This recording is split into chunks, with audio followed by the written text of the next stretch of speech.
नमस्कार मंडळी, बलसागर भारत होच्या आजच्या कार्यक्रमात आपल्या सगळ्यांचं स्वागत करते मी रश्मी महांबरे.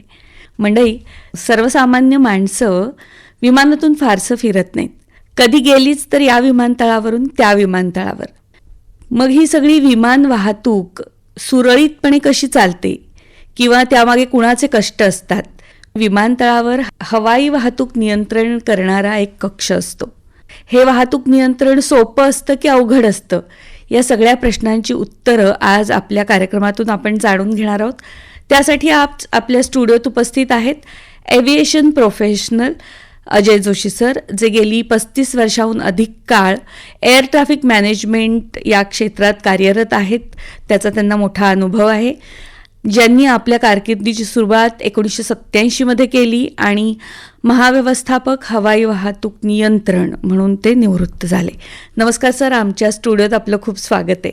नमस्कार, धन्यवाद. मी आत्ता म्हणाले तसं हवाई वाहतूक याच्याबद्दल आम्हाला काहीच माहिती नसते, तर नेमका त्याच्यात कशाचा समावेश होत असतो? तर हवाई वाहतूकमध्ये मानवनिर्मित जी काही वस्तू उडते, जमिनीपासून वर जाते, त्या सगळ्याचा समावेश येतो. मग त्याच्यात बलून्स आले, त्याच्यात ड्रोन्स आले, त्याच्यात वैमानिक नसलेली विमानं आली, हेलिकॉप्टर आणि मोठी विमानं अर्थातच आली. तर या सगळ्या ग्लायडर्स आले, पॅरामोटर्स आले, या सगळ्याचा हवाई वाहतूक याच्यात समावेश होतो. आणि त्या सगळ्याचं नियंत्रण भारतीय विमानपत्तन प्राधिकरण म्हणून जी एक पब्लिक सेक्टर ऑर्गनायझेशन आहे भारताची, त्याला भारत सरकारने नेमून दिलेलं आहे. आणि या सगळ्याचं जे सिव्हिलियन एअरस्पेस आहे, याच्यातलं जी कुठली विमानं उडतील किंवा या कुठल्या जी उड्डाणं होतील, त्या सगळ्याचं नियंत्रण आणि व्यवस्थापन एअरपोर्ट अथॉरिटी ऑफ इंडिया म्हणजे भारतीय विमानपत्तन प्राधिकरण ही संस्था करते. पण मग जेव्हा एखादी गोष्ट आकाशात उडते तर ती काय आहे गोष्ट, किंवा ती तुमच्या संपर्कात कशी येते आणि कळतं कसं? तुम्हाला कुठली गोष्ट उडवायची असेल, विमान असेल, हेलिकॉप्टर असेल, ड्रोन असेल, तर त्याचे नियम बांधून दिलेले आहेत. हे नियम भारतीय सरकारनी आणि भारतीय सरकारचं याच्यात एक ज्याला म्हणतात नियंत्रक किंवा रेग्युलेटर असतं, डायरेक्टर जनरल सिव्हिल एव्हिएशन म्हणून जी रेग्युलेटर एजन्सी आहे, त्यांनी ते नियम प्रस्थापित केलेले आहेत आणि सगळीकडे पब्लिश केलेले आहेत. त्या नियमांप्रमाणे करावं लागतं.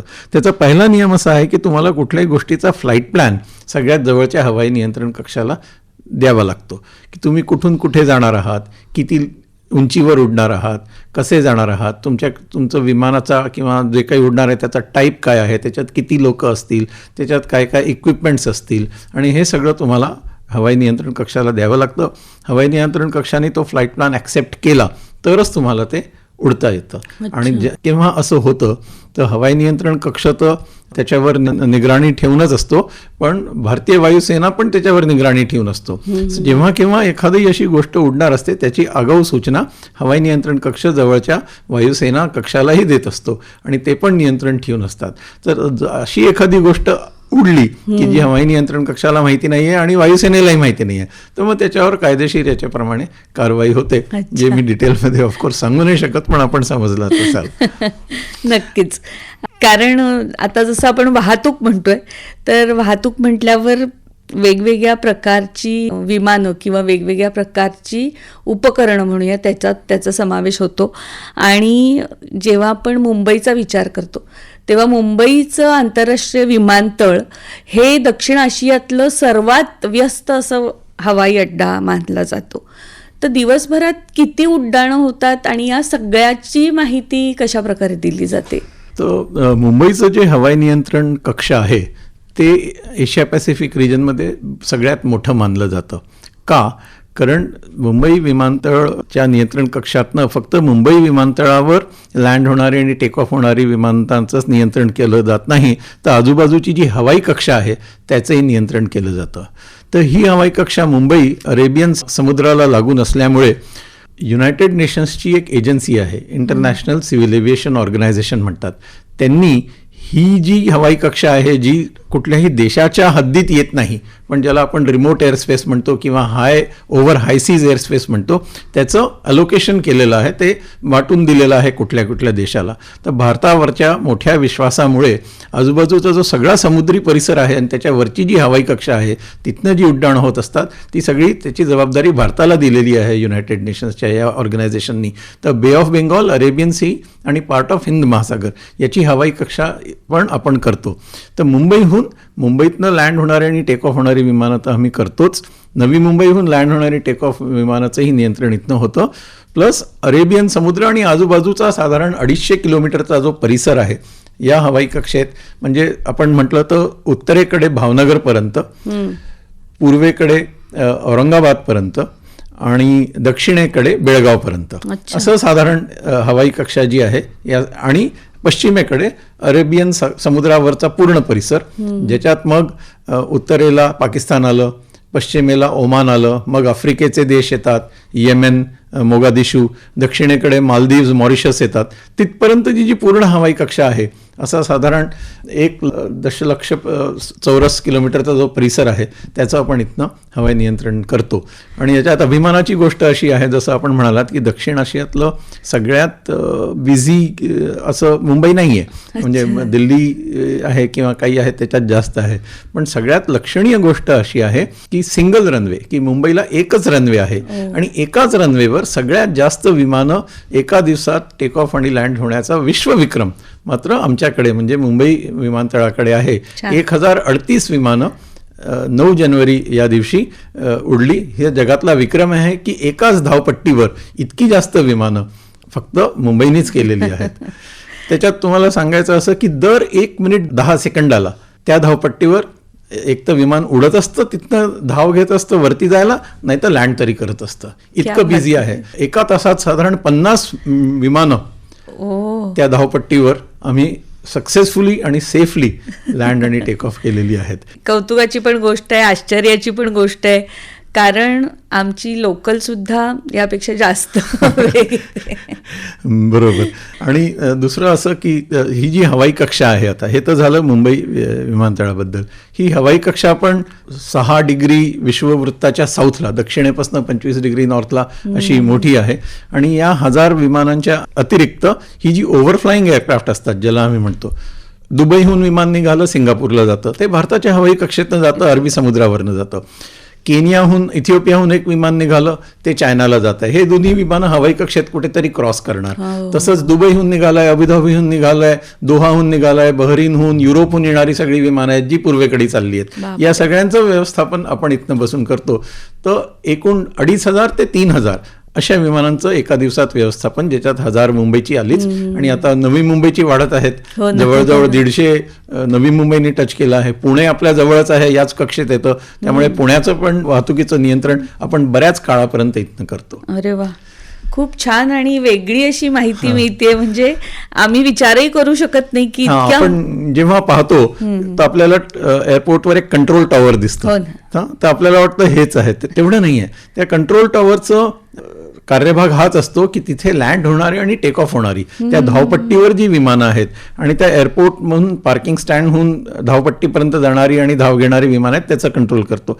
पण एकदा ती आकाशात गेली की मग कोणाला दिसत नाही. मग आमचे रडार कंट्रोल युनिट्स असतात, ते त्यांच्याशी बोलून, VHF वर बोलून आणि रडारवर बघून आम्ही त्यांचं हे करतो. आणि अशी बरीच युनिट्स मुंबईमध्ये आहेत ज्याला एरिया कंट्रोल म्हणतात आणि ओशॅनिक कंट्रोल म्हणतात. तर असे साधारण दिवसाला ॲट ए टाइम 50 ऑफिसर्स असतात जे या सगळ्या मोठ्या याचं, त्या प्रत्येकाला एअरस्पेस आखून दिलेली असते की उत्तरेकडची या कक्षेची एक जण बघेल, पूर्वेकडची एक जण बघेल, 29,000 फुटापासून 46,000 फुटापर्यंत एक जण बघेल. त्याच्या खाली आली की दुसरी एक फ्रिक्वेन्सी असते त्याच्यावर कंट्रोल होते 15,000 फुटापर्यंत, त्याला म्हणतात लोअर एरिया कंट्रोल. 15,000 फुटापासून रनवेला येईपर्यंत त्याला म्हणतात अप्रोच कंट्रोल. ती पण 2-3 अशा युनिट्स असतात आणि एकदा ते रनवेला अलाइन झाले की मग ते आम्ही कंट्रोल टॉवरला सांगतो. मग कंट्रोल टॉवर त्याला लँडिंग परमिशन देतं डिपेंडिंग ऑन रनवे रिकामा आहे की नाही आणि त्याप्रमाणे मग त्याचं कंट्रोल चालतं. तर असे साधारण 50 officers at a time Mumbai नियंत्रण कक्षात काम करत असतात. हो, ही पण उत्सुकता होतीच की हे सगळं सांभाळणाऱ्या कोण कोण व्यक्ती असतात आणि त्या म्हणजे सगळे एकत्रच बसतात की कसं असतं त्यांचं नियंत्रण. तुम्ही कधी पाहिलं इंटरनेटवर जाऊन तर तुम्हाला कंट्रोलचं असं दिसेल. आता जसं तुमचे स्टुडिओ आहेत, हा एक स्टुडिओ आहे, इथे एक रेकॉर्डिंग चालू आहे, दुसरा एक स्टुडिओ बाजूला असेल तिथे, असंच आमचं युनिट्स असे एस्टॅब्लिश्ड असतात ते बाजूबाजूला. ऑफकोर्स तुमचं हे बंद आहे पण ते ओपन असतं एका हॉलमध्ये एक रडार कंट्रोलर, त्याच्या बाजूला त्याला मदत करणारा, कोऑर्डिनेशन करणारा. कारण विमान इथनं जेव्हा भावनगरच्या पुढे जाईल तेव्हा अहमदाबाद विमानतळ तर त्याला सांगावं लागते की ही विमानं आता आमच्याकडनं तुमच्याकडे येत आहेत. तसंच तो सांगत असतो दक्षिणेकडे येणारी विमानं कुठली आहेत. तसंच आपण जसं मी सांगितलं आम्हाला इथनं कराची, ओमान, आफ्रिकेचे 3 देश, खाली मॉरिशस, मालदीव्स, खालनं चेन्नईहून येणारी विमानं, इकडनं नागपूरहून यांचं कोऑर्डिनेशन सतत चालू असतं. तर प्रत्येकासोबत एक कोऑर्डिनेटर असतो, एक कंट्रोलर असतो आणि एक असिस्टंट असतो. असे 3 जण ॲट अ टाइम एका एअरस्पेसमध्ये काम करत असतात. तर असं तुम्ही कधी आलात तर तुम्हाला सिरीज ऑफ असे रडार कंट्रोलर्स बसलेले दिसतील मुंबईमध्ये आणि त्यांचं काम सेफली आणि स्मूथली चालावं याच्याकरता. म्हणजे थोडक्यात अनेक लोक एकसाथ एकमेकांच्या कोऑर्डिनेशननी काम करत असतात, तेव्हाच हे सगळं एवढं सेफली आणि स्मूथली चालतं. आणि मला असं म्हणायचंय की सतत हे काम सुरू असतं. हो, सतत थोडा ब्रेक आहे किंवा आराम केला आहे, 1 मिनिटाची उसंत नाहीये. त्यामुळे मग अर्थात याचे सगळे नियम आहेत की जसं कोणी डॉक्टर कितीही निष्णात असला तरी n नंबर ऑफ ऑपरेशनच करू शकेल दिवसातनं, तो थकेल. त्याचप्रमाणे एअर ट्रॅफिक कंट्रोलर, वैमानिकांनाही सगळीकडे रूल असतात की किती तास काम करायचं. त्याच्यानंतर त्यांना असं 2 तास काम केल्यानंतर साधारण अर्धा तास त्यांना ब्रेक देण्यात येतो आणि मग परत येतात. त्यामुळे तशी व्यवस्था असते की 2 तासानंतर त्यांना ब्रेक मिळेल, दुसरा येईल, मग हे अर्धा तास ब्रेक घेतील, ते दुसऱ्याला रिलीव्ह करतील, असं ते सतत चक्र सुरू असतं. छान, खूप छान. आता तुम्ही इतकी छान माहिती देताय की सतत हे काम सुरू असतं आणि हवाई वाहतूक नियंत्रण चालू असतं. सतर्कता खूप महत्वाची असते, पण तरीही कधी काही चुका होऊ शकतात का? हो, होतात ना. कारण कधी कधी आता कसं होतं की हे सगळं चालतं, आम्हाला रडारवर जी इन्फॉर्मेशन, जी माहिती दिसत असते, रडारवर सगळं दिसत असतं की त्या आता जी ॲडव्हान्स रडार्स आहेत त्याच्यात की त्या विमानाचा वेग किती आहे, त्यांनी किती उंची गाठली, कुठे वळणार आहे, काय वळणार आहे, ते सगळं आम्हाला दिसत असतं आणि आम्ही सतत बोलतही असतो विमानांशी आणि प्रत्येकाचं हे ठरलेलं असतं. पण कधी कधी असं होतं की याला सांगितलं की तू 15,000 फुटावर उतर, कारण खाली 14,000 फुटावर दुसरं विमान असतं, पण चुकीने त्याला नीट ऐकू येत नाही किंवा याच्या सांगण्यात काहीतरी होतं आणि मग तो जास्त उतरायला लागतो. मग त्यावेळेस त्या रडारवर किंवा याच्यावर अलर्ट येतात आणि मग वैमानिक पण हे घेऊ शकतो की आयदर डावीकडे वळतो, उजवीकडे वळतो, किंवा कंट्रोलर पण त्याला सांगू शकतो की अरे तू चुकीने उतरला आहेस, किंवा त्याची चूक झाली की ते सगळं रेकॉर्डिंग असतं त्याच्यामुळे ते नंतर कळतंच. पण ते असं सगळं होतंच.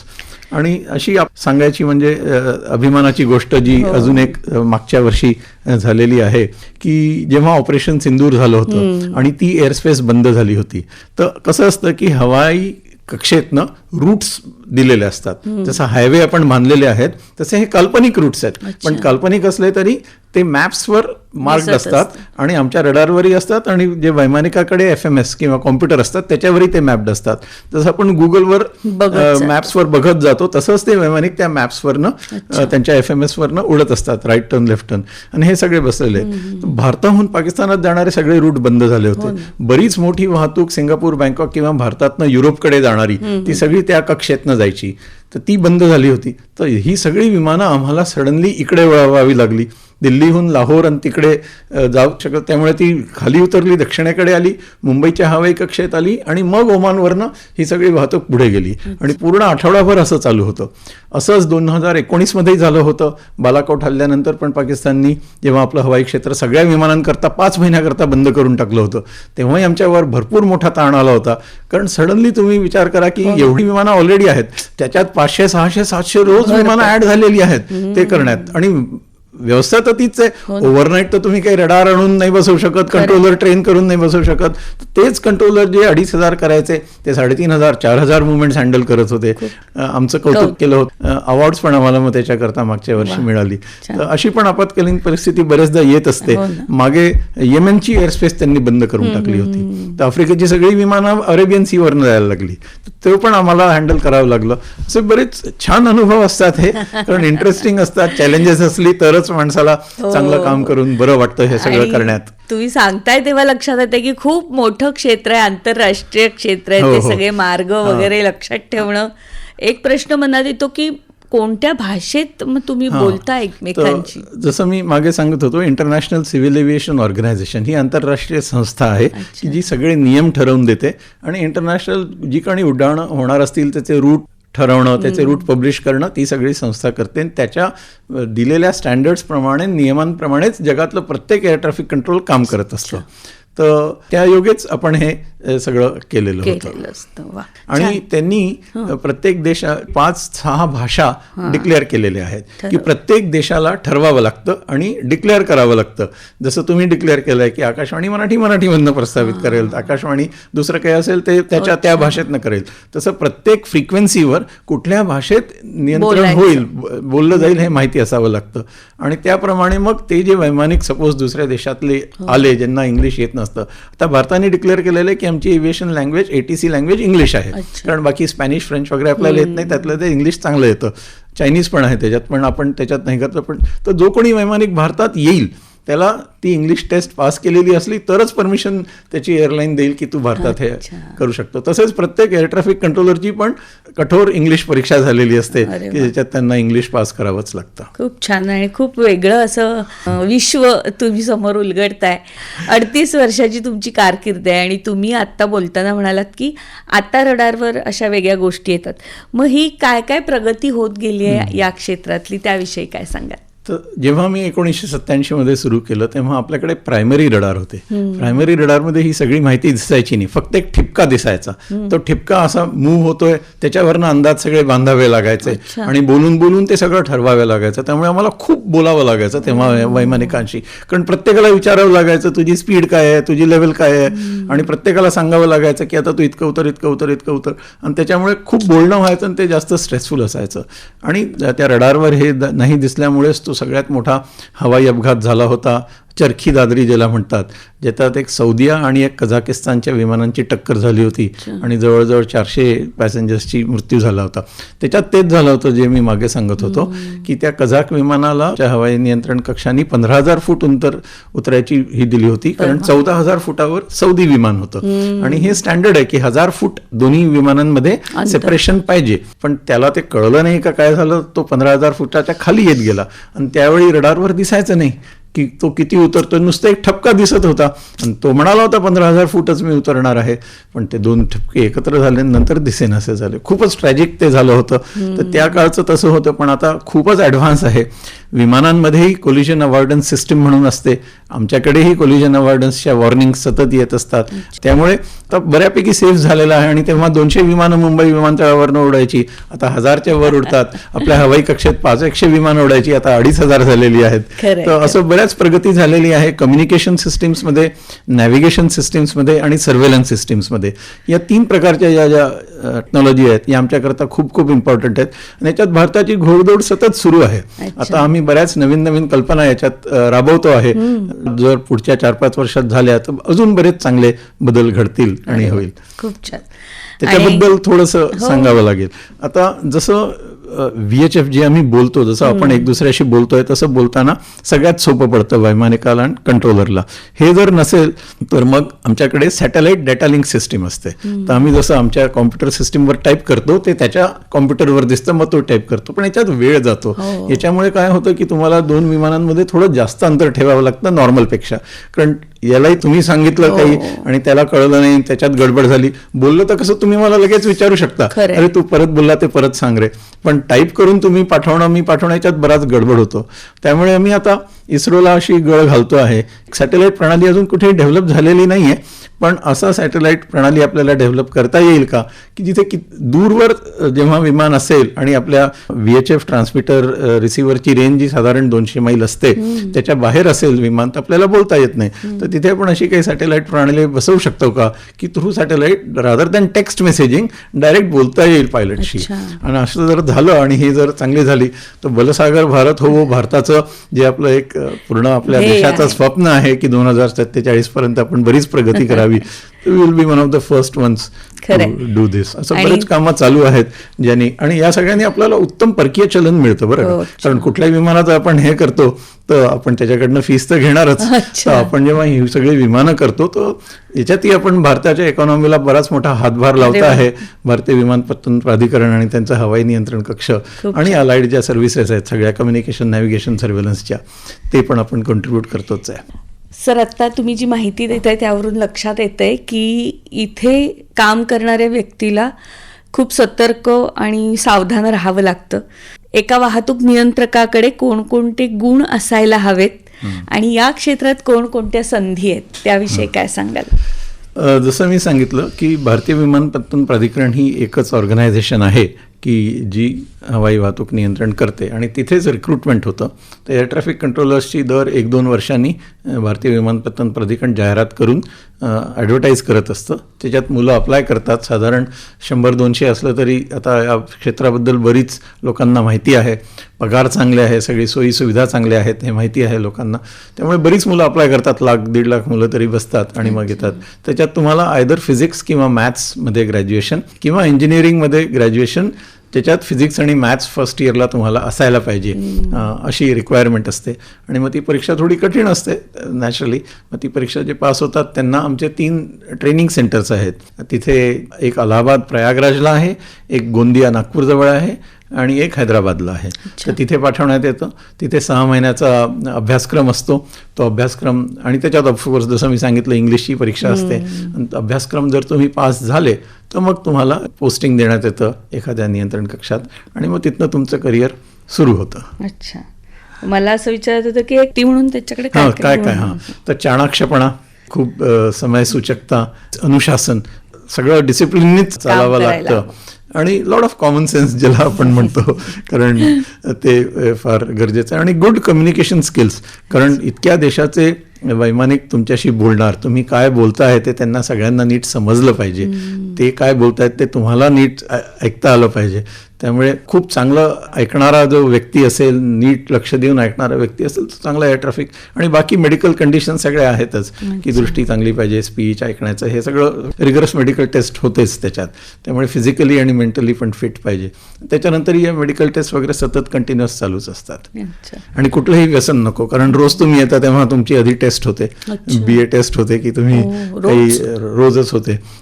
गरजेचंच आहे ते. त्यामुळे मग ते पण एक चांगलं आहे. तुम्हाला कधी व्यसन जडणारच नाही कारण तुम्ही जॉईन केलं कधी तर. खरंय. खूप छान. आपण बऱ्याचदा असं आम्ही ऐकतो की विमानतळावर एखादे प्राणी आले आहेत किंवा हवेत एखादे प्राणी आले आहेत आणि मग किंवा विमानाला उतरायला जागा नाहीये आणि मग ते घिरट्या घालतं. तर ह्या सगळ्याचं नियंत्रण कसं केलं जातं? आता प्राण्यांचं नियंत्रण विमानतळावर तर आपण करू शकतो की आता जसं मुंबई विमानतळ आहे, खूप उंच चारही बाजूनी भिंत आहे, सुरक्षा रक्षक आहेत, ते काळजी घेतात. आणि तिथे एक खूप छान जॉब आहे ज्यांना फटाके उडवायला आवडतं. तर तिथे एक जॉब आहे की रनवेच्या बाजूला सतत 8-10 मुलं उभी असतात आणि पक्षी दिसले की फटाके फोडून त्यांना दूर पळवायचं, हेच त्यांचं काम असतं.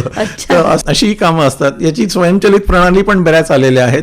पण काही मुलं नेहमी तिथे असतातच की जी फटाके फोडत असतात आणि पक्ष्यांना लांब पळवत असतात. पण एकदा दूर गेले विमानतळाच्या की पक्ष्यांचा झुंड येतो आणि टकराव झाला हे आपण ऐकतो. आणि या सगळ्याचं आपण त्याच्याप्रमाणे मग सपोज जेव्हा एक वैमानिक सांगतो की या बाजूला मला पक्ष्यांचा जथ्था दिसला आहे, त्यामुळे आपण मग दुसऱ्या वैमानिकांना लगेच अलर्ट करतो की त्या एरियात एवढं उतरू नका किंवा असं करून आपण त्याचं हे नियंत्रण करतो. पण आता सुदूर प्रदेशांमध्ये बरेचदा आपण ऐकतो की जसं तेजपूर एक आहे, तो काझीरंगा फॉरेस्टच्या एकदम बाजूलाच आहे, तो बरेचदा तिथे हत्ती पण आलेले आहेत, त्यामुळे पूर्ण ते थांबवून देण्यात आलं ते तिथलं हवाई वाहतूक त्यावेळेला, जोपर्यंत ते गेले नाही. अशाही भारतात कधी कधी गमतीशीर घटना झालेल्या आहेत. जाता जाता आमच्या सगळ्या श्रोत्यांना काय सांगाल? असंच सांगेन की हवाई वाहतूक नियंत्रण हे भारताला बलसागर होण्यात खूप महत्त्वपूर्ण योगदान देत आहे. 2,500-3,000 कर्मचारी भारतीय विमानपत्तन प्राधिकरणचे जे हवाई नियंत्रण क्षेत्रात आहेत, रोज आपलं काम चोखपणे बजावत आहेत. त्यामुळेच आपले हवाई क्षेत्र जे आहे ते सुरक्षित आहे आणि याच्याने आपल्याला खूप चलन पण वाढतं आहे. आणि हे खूप चांगलं क्षेत्र आहे, नोबल क्षेत्र आहे, तरुणांना चांगली संधी आहे. त्यांनी भारतीय विमानपत्तन प्राधिकरणच्या वेबसाईटवर जाऊन याच्याबद्दल माहिती घेता येईल त्यांना, आणि जेव्हा तिथे जाहिरात येईल तेव्हा त्यांनी याच्याकरता अप्लाय करावं आणि जरूर हुशार मुलांनी इथे यावं, चांगलंच वाटेल आम्हाला. कारण मुलींकरता हे खूप छान क्षेत्र आहे. मुली मल्टीटास्किंगमध्ये एक्सपर्ट असतात, राईट. बायकांना घरची कामं, संसार सांभाळणं, नोकरी करणं याचं तुम्हाला खूप छान जमतं. तर हा खूप स्ट्रेसफुल जॉब आहे. जगामध्ये हा सेकंड लेवलचा स्ट्रेसफुल जॉब गणला गेलेला आहे. आणि पण आमच्या इथे खूप मुली खूप छानपणे आणि हुशारपणे काम करतात. आणि काही मुलींना मध्ये राष्ट्रपती महोदयांनी बोलवलं पण होतं, त्या त्यांना भेटूनही आल्या, त्यांचं कौतुक केलं गेलं तिथे. मुलींनी पण या क्षेत्रात येण्याचा प्रयत्न करावा. चांगलं नोबल क्लीन क्लिअर जॉब आहे, त्यांनाही आवडेल आणि हेच मी सगळ्यांना आवाहन करेन. नक्कीच. खूप छान अशी माहिती तुम्ही आज आम्हाला दिलीत, तुमचा मौल्यवान वेळ दिलात आणि मुंबई आकाशवाणीच्या स्टुडिओत आलात, त्याबद्दल मुंबई आकाशवाणीतर्फे आपले खूप धन्यवाद. आपलेही खूप धन्यवाद. मला इथे बोलवलं आणि ही माहिती सगळ्यांना सांगायची आपण मला संधी दिलीत. खूप खूप धन्यवाद. अशीच आपल्या भारताची प्रगती होत राहो, याच मुद्द्यावर आज आपण इथे थांबूया. याचबरोबर आजचा आपला बलसागर भारत हो हा कार्यक्रम इथेच संपवण्याची मला रश्मी महांब्रेला अनुमती द्या. पुन्हा भेटणार आहोत नवीन कार्यक्रमात छानशा विषयासह. तोपर्यंत नमस्कार. नमस्कार. जय हिंद. या कार्यक्रमाला निर्मिती सहाय्य रश्मी महांब्रे यांचं आणि सादर करते रोशन जाधव.